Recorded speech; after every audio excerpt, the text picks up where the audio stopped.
Hello, welcome back. I'm Catherine. I don't want to do a full book where I have to do a chapter every single day because I find that to be a little bit pushing it, and I want to be able to just relax and enjoy the book. And I hope that you'll come along with me. I'd be honored if you do so. I like to have kind of like a book club, maybe, where other people could give me input as to what book they would like. I'm trying to grow out my bangs and they keep getting in my eyes. Well, the book I have read already, and I love it. I love it, love it, love it, is this one, The Tenant of Wildfell Hall by Brontë. I'm going to read it chapter by chapter, as I did before, but I'm going to try to put in some illustrations. I particularly like this painting. So, I will not read the introduction. That always contains spoilers. And despite the fact that I've read this book entirely before, actually, to be quite honest, I listened to it on a road trip. But it was an unabridged version, like this one. And I was fascinated. I just couldn't wait to drive. So that's telling you something. I couldn't wait to drive so that I could get into my book. So, volume 1, and the first chapter. To J. Halford, Esquire. Dear Halford, when we were together last, you gave me a very peculiar and interesting account of the most remarkable occurrences of your early life, previous to our acquaintance, and then you requested a return of confidence from me. Not being in a storytelling humor at the time, I declined under the plea of having nothing to tell, and the like shuffling excuses, which were regarded as wholly inadmissible by you. For though you instantly turned the conversation, it was with the air of an uncomplaining but deeply injured man, and your face was overshadowed with a cloud which darkened it to the end of our interview, and, for what I know, darkens it still. For your letters have ever since been distinguished by a certain dignified, semi-melancholy stiffness and reserve, and would have been very affecting if my conscience had accused me of deserving it. Are you not ashamed, old boy, at your age, and when we have known each other so intimately and so long, and when I have already given you many proofs of frankness and confidence, and never resented your comparative closeness and taciturnity? But there it is. I suppose you are not naturally communicative, and you thought you had done great things and given an unparalleled proof of friendly confidence on that memorable occasion, which, doubtless, you have sworn shall be the last of the kind, and you deemed that the smallest return I should make for so mighty a favor would be to follow your example without a moment's hesitation. Well, I did not take up my pen to reproach you, nor to defend myself, nor to apologize for past offenses, but if possible to atone for them. It is a soaking rainy day. The family are absent on a visit. I am alone in my library, and I have been looking over certain musty old letters and papers and musing on past times, so that I am now in a very proper frame of mind for amusing you with an old world story, and having withdrawn my well roasted feet from the hobs, wheeled round to the table and indited the above lines to my crusty old friend. I am about to give him a sketch, no, not a sketch, a full and faithful account of certain circumstances connected with the most important event of my life, previous to my acquaintance with Jack Halford at least. And when you have read it, charge me with an ingratitude and unfriendly reserve if you can. I know you like a long story, and are as great a stickler for particularities and circumstantial details as my grandmother, so I will not spare you. My own patience and leisure shall be my only limits. Among the letters and papers I spoke of, there is a certain faded old journal of mine, which I mention by way of assurance that I have not my memory alone, tenacious as it is, to depend upon, in order that your credulity may not be too severely taxed in following me through the minute details of my narrative. To begin then at once with chapter first, for it shall be a tale of many chapters. Chapter 1, A Discovery. You must go back with me to the autumn of 1827. My father, as you know, was a sort of gentleman farmer in Shire, and I, by his express desire, succeeded him in the same quiet occupation, but not very willingly, for ambition urged me to higher aims, and self-conceit assured me that in disregarding its voice, I was burying my talent in the earth and hiding my light under a bushel. My mother had done her utmost to persuade me that I was capable of great achievements, but my father, who thought ambition was the surest road to ruin, and change but another word for destruction, would listen to no scheme for bettering either my own condition or that of my fellow mortals. He assured me that it was all rubbish, and exhorted me, with his dying breath, to continue in the good old way, to follow his steps and those of his father before him, and let my highest ambition be to walk honestly through the world, looking neither to the right hand nor to the left, and to transmit the paternal acres to my children in at least as flourishing a condition as he had left them to me. Well, an honest and industrious farmer is one of the most useful members of society, and if I devote my talents to the cultivation of my farm and the improvement of agriculture in general, I shall thereby benefit not only in my own immediate connections and dependents, but in some degree mankind at large. Hence, I shall not have lived in vain. With such reflections as these, I was endeavoring to console myself as I plodded home from the fields one cold, damp, cloudy evening towards the close of October. But the gleam of a bright red fire through the parlor window had more effect in cheering my spirits and rebuking my thankless repinings than all the sage reflections and good resolutions I had forced my mind to frame. For I was young then, remember, only 24, and had not acquired half the rule over my own spirit that I now possess, trifling as that may be. However, that haven of bliss must not be entered until I had exchanged my miry boots for a clean pair of shoes, and my rough surtout for a respectable coat, and made myself generally presentable before decent society. For my mother, with all her kindness, was vastly particular on certain points. In ascending to my room, I was met upon the stairs by a smart, pretty girl of 19, with a tidy, dumpy figure, a round face, bright, blooming cheeks, glossy, clustering curls, and little merry brown eyes. I need not tell you that this was my sister Rose. She is, I know, a comely matron still, and doubtless no less lovely, in your eyes, than on the happy day you first beheld her. Nothing told me then that she, a few years hence, would be the wife of one entirely unknown to me as yet, but destined hereafter to become a closer friend than even herself, more intimate than that unmannerly lad of 17, by whom I was colored in the passage on coming down, and well nigh jerked off my equilibrium, and who, in correction for his impudence, received a resounding whack over the sconce, which, however, sustained no serious injury from the infliction, as, besides being more than commonly thick, it was protected by a redundant shock of short reddish curls that my mother called auburn. On entering the parlor, we found that honored lady seated in her armchair at the fireside, working away at her knitting, according to her usual custom, when she had nothing else to do. She had swept the hearth and made a bright blazing fire for our reception. The servant had just brought in the tea tray, and Rose was producing the sugar basin and tea caddy from the cupboard in the black oak sideboard that shone like polished ebony in the cheerful parlor twilight. "Well, here they both are," cried my mother, looking round upon us without retarding the motion of her nimble fingers and glittering needles. "Now shut the door and come to the fire while Rose gets the tea ready. I'm sure you must be starved.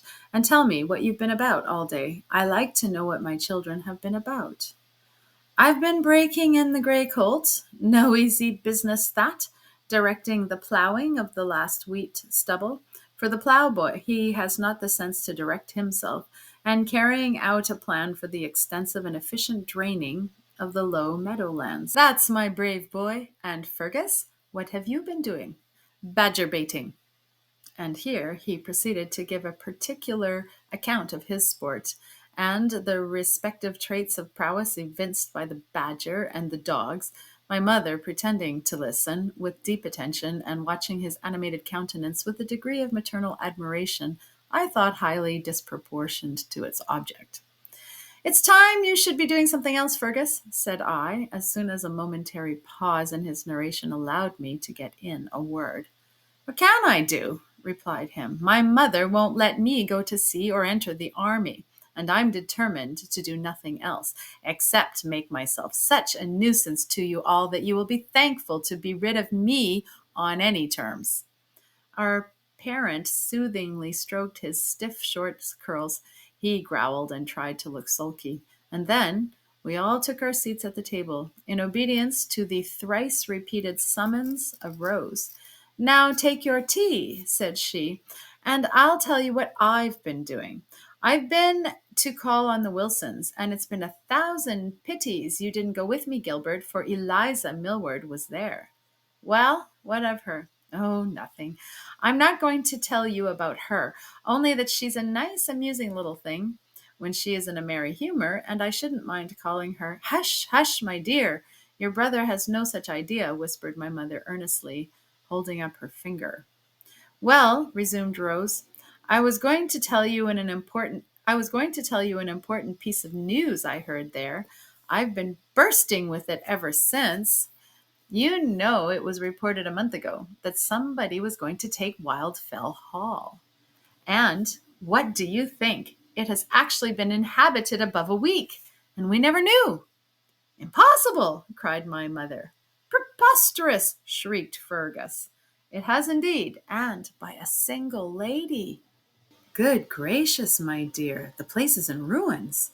She has had 2 or 3 rooms made habitable, and there she lives all alone, except an old woman for a servant.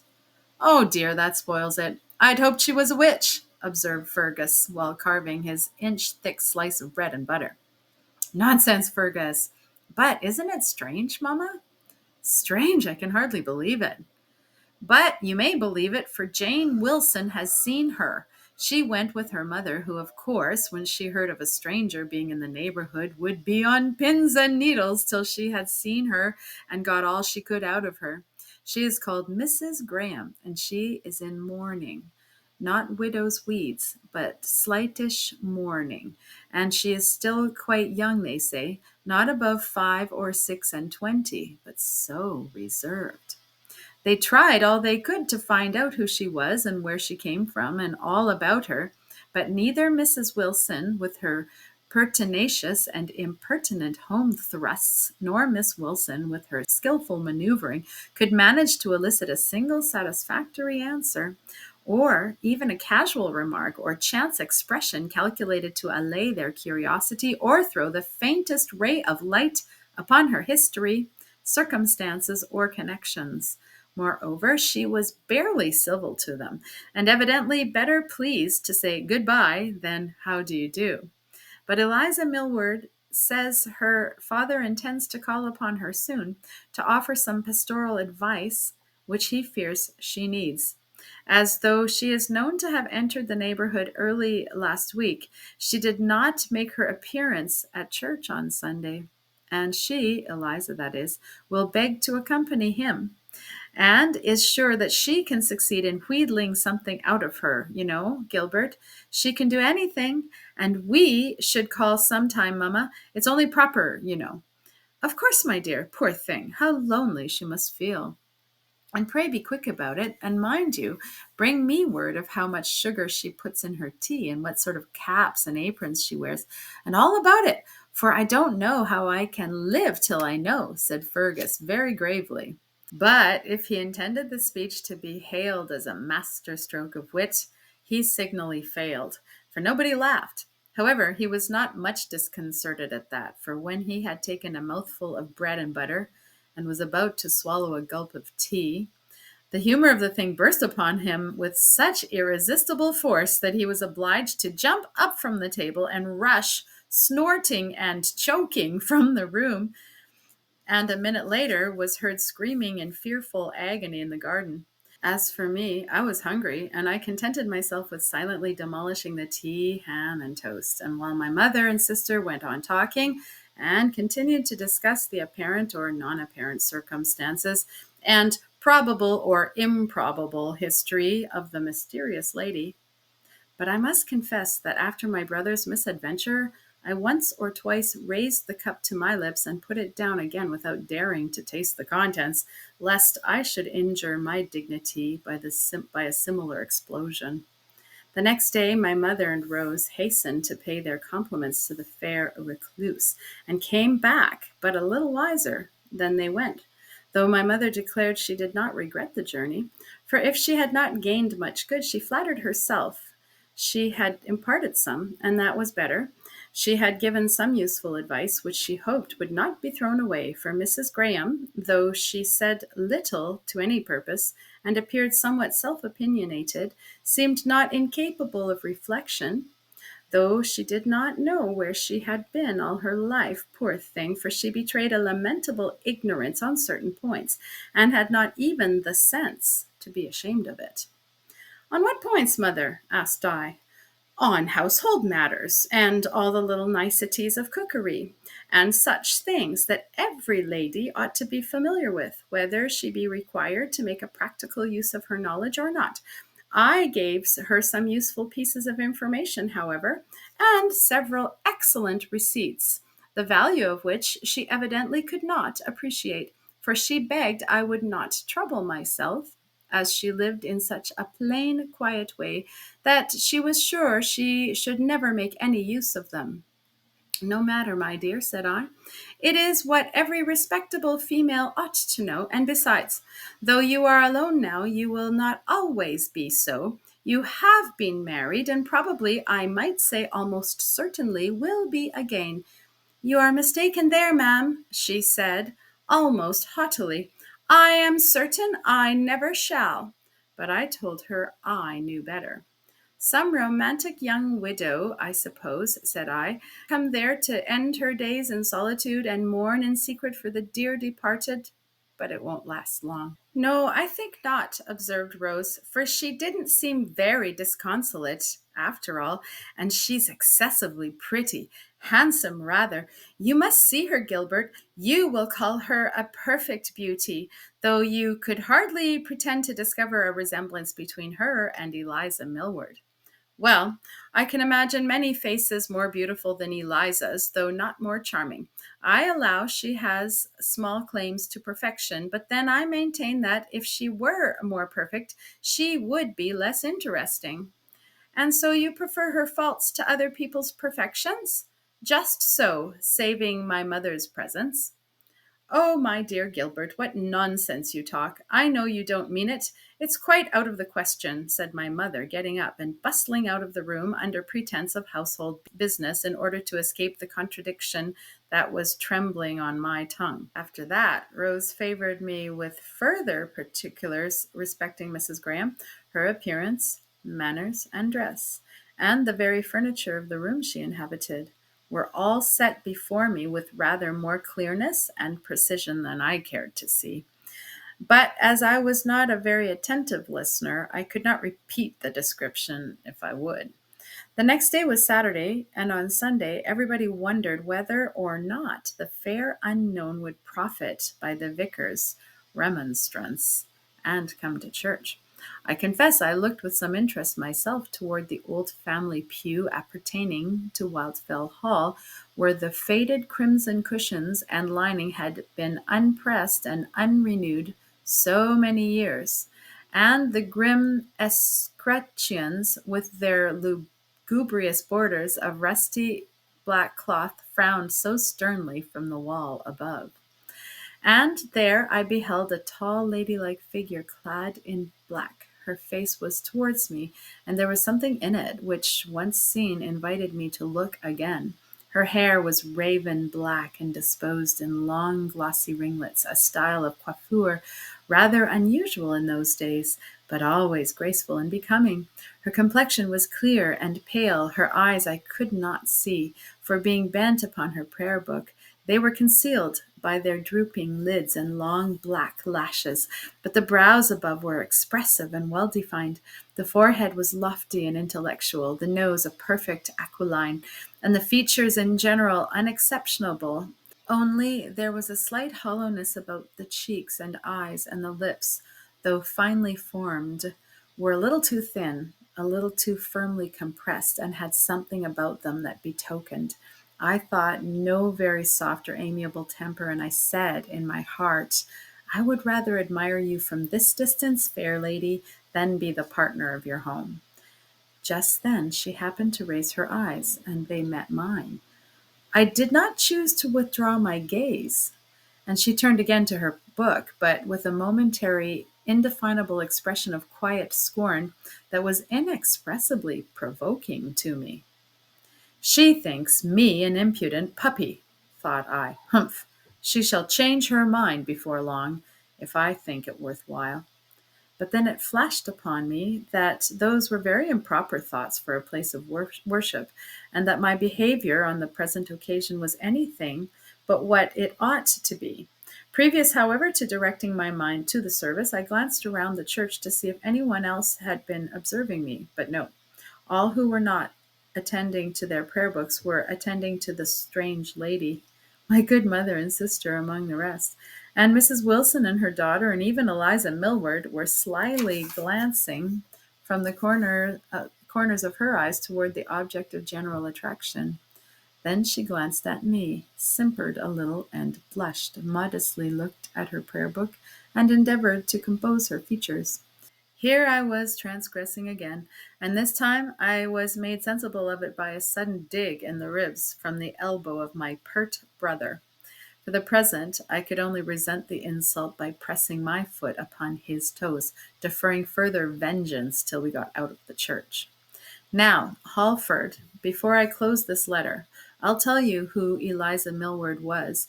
She was the vicar's younger daughter, and a very engaging little creature for whom I felt no small degree of partiality, and she knew it, though I had never come to any direct explanation, and had no definite intention of doing so, for my mother, who maintained there was no one good enough for me within 20 miles round, could not bear the thought of my marrying that insignificant little thing, who, in addition to her numerous other disqualifications, had not £20 to call her own.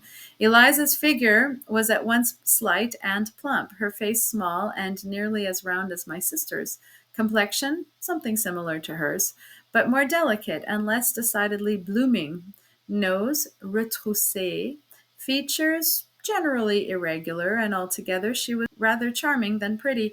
But her eyes, I must not forget those remarkable features, for therein her chief attraction lay. In outward aspect, at least, they were long and narrow in shape, the irids black, or very dark brown, the expression various and ever-changing, but always either preternaturally, I had almost said diabolically wicked, or irresistibly bewitching, often both. Her voice was gentle and childish, her tread light and soft as that of a cat, but her manners more frequently resembled those of a pretty, playful kitten, that is now pert and roguish, now timid and demure, according to its own sweet will. Her sister Mary was several years older, several inches taller, and of a larger, coarser build, a plain, quiet, sensible girl, who had patiently nursed their mother through her last long, tedious illness, and had been the housekeeper and the family drudge from thence to the present time. She was trusted and valued by her father, loved and courted by all dogs, cats, children, and poor people, and slighted and neglected by everybody else. The Reverend Michael Millward himself was a tall, ponderous, elderly gentleman who placed a shovel hat above his large, square, massive-featured face, carried a stout walking stick in his hand, and encased his still powerful limbs in knee breeches and gaiters, or black silk stockings on state occasions. He was a man of fixed principles, strong prejudices, and basic and regular habits, intolerant of dissent of any shape, acting under firm conviction that his opinions were always right, and whoever differed from them must be either most deplorably ignorant or wilfully blind. In childhood, I had always been accustomed to regard him with a feeling of reverential awe, but lately, even now, surmounted, for though he had a fatherly kindness for the well behaved, he was a strict disciplinarian and had often sternly reproved our juvenile failings and peccadilloes. Or, moreover, in those days, whenever he called upon our parents, we had to stand up before him and say our catechism, or repeat, "How doth the little busy bee?" or some other hymn, or, worse than all, he questioned about the last texts and the heads of the discourse, which we never could remember. Sometimes the worthy gentleman would reprove my mother for being overindulgent to her sons, with a reference to old Eli, or David and Absalom, which was particularly galling to her feelings, and very highly as she respected him and all his sayings. I once heard her exclaim, "I wish to goodness he had a son himself. He wouldn't be so ready with his advice to other people then. He'd see what it is to have a couple of boys to keep in order." He had a laudable care for his own bodily health, kept very early hours, regularly took a walk before breakfast, was vastly particular about warm and dry clothing, had never been known to preach a sermon without previously swallowing a raw egg, albeit he was gifted with good lungs and a powerful voice, and was generally extremely particular about what he ate and drank, though by no means abstemious, and having a mode of dietary peculiar to himself, being a great despiser of tea and such slops, and a patron of malt liquors, bacon and eggs, ham, hung beef, and other strong meats, which agreed well enough with his digestive organs, and therefore were maintained by him to be good and wholesome for everybody, and confidently recommended to the most delicate convalescents or dyspeptics, who, if they failed to derive the promised benefit from his prescriptions, were told it was because they had not persevered, and if they complained of inconvenient results therefrom, were assured it was all fancy. I will just touch upon two other persons whom I have mentioned, and then bring this long letter to a close. These are Mrs. Wilson and her daughter. The former was a widow of substantial farmer, a narrow-minded, tattling old gossip whose character is not worth describing. She had two sons, Robert, a rough countrified farmer, and Richard, a retiring, studious young man who was studying the classics with the vicar's assistants, preparing for college with a view to enter the church. Their sister Jane was a young lady of some talents and more ambition. She had, at her own desire, received a regular boarding school education superior to what any member of the family had obtained before. She had taken the polish well, acquired considerable elegance of manners, quite lost her provincial accent, and could boast of more accomplishments than the vicar's daughters. She was considered a beauty besides, but never for a moment could she number me amongst her admirers. She was about 26, rather tall and very slender. Her hair was neither chestnut nor auburn, but a most decided bright light red. Her complexion was remarkably fair and brilliant, her head small, neck long, chin well turned, but very short, lips thin and red, eyes clear hazel, quick and penetrating, but entirely destitute of poetry or feeling. She had or might have had many suitors of her own rank in life, but scornfully repulsed or rejected them all, for none but a gentleman could please her refined taste, and none but a rich one could satisfy her soaring ambition. One gentleman there was, from whom she had lately received some rather pointed attentions, and upon whose heart, name, and fortune it was whispered she had serious designs. This was Mr. Lawrence, the young squire whose family had formerly occupied Wildfell Hall, but had deserted it some 15 years ago for a more modern and commodious mansion in the neighboring parish. Now, Halford, I bid you adieu for the present. This is the first installment of my debt. If the coins suit you, tell me so, and I'll send you the rest at my leisure. If you would rather remain my creditor, then stuff your purse with such ungainly heavy pieces. Tell me still, and I'll pardon your bad taste, and willingly keep the treasure to myself.